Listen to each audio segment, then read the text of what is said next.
Selamat malam dan salam sejahtera untuk kita semua.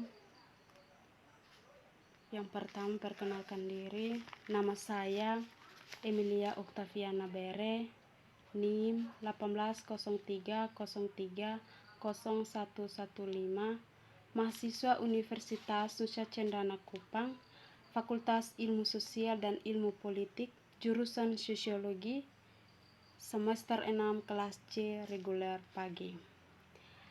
Video ini dibuat untuk memenuhi salah satu tugas dari mata kuliah Pendidikan Anti Korupsi.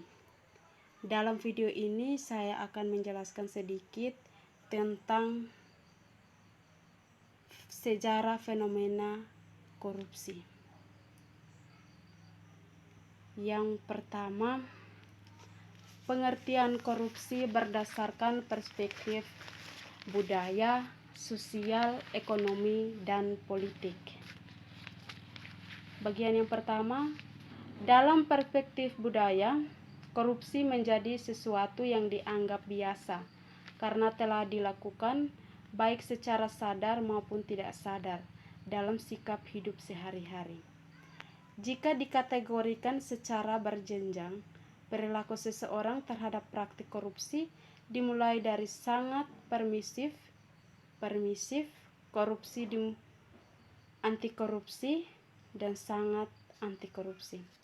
Dalam hal ini, pelaku sadar bahwa tindakannya akan merugikan suatu pihak dan akan ada konsekuensi yang dihadapinya apabila kecurangan itu diketahui. Yang kedua, dalam perspektif sosiologi. Secara harfiah, korupsi adalah perilaku pejabat publik, baik politikus maupun pegawai negeri, yang secara tidak wajar dan tidak legal memperkaya diri atau memperkaya mereka yang dekat dengannya dengan menyalahgunakan kekuasaan publik yang dipercayakan kepada mereka. Banyak para ahli yang mencoba merumuskan korupsi yang jika dilihat dari struktur bahasa dan cara penyampaiannya yang berbeda, tetapi pada hakikatnya mempunyai makna yang sama. Menurut Kartono, korupsi merupakan tingkah laku individu yang menggunakan wewenang dan pejabat guna untuk memperoleh keuntungan pribadi, merugikan kepentingan umum dan negara. Yang ketiga, berdasarkan perspektif ekonomi.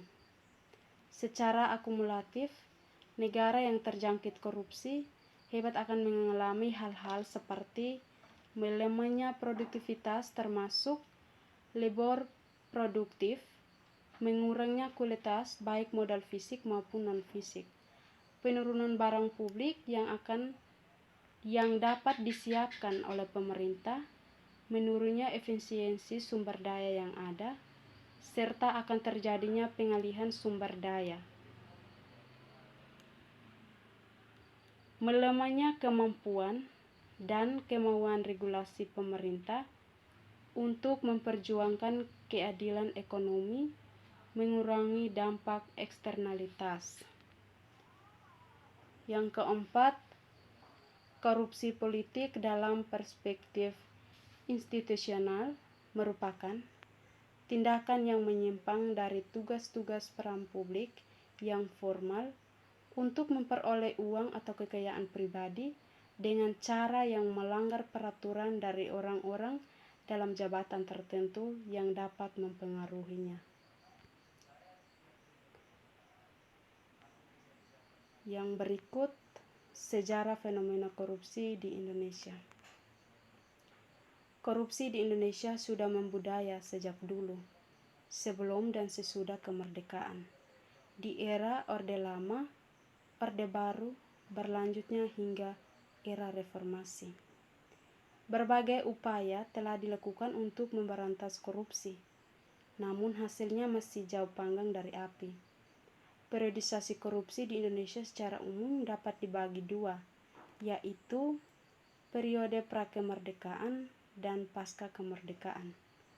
Budaya tradisi korupsi yang tiada henti karena didorong oleh motif kekuasaan, kekayaan, dan wanita.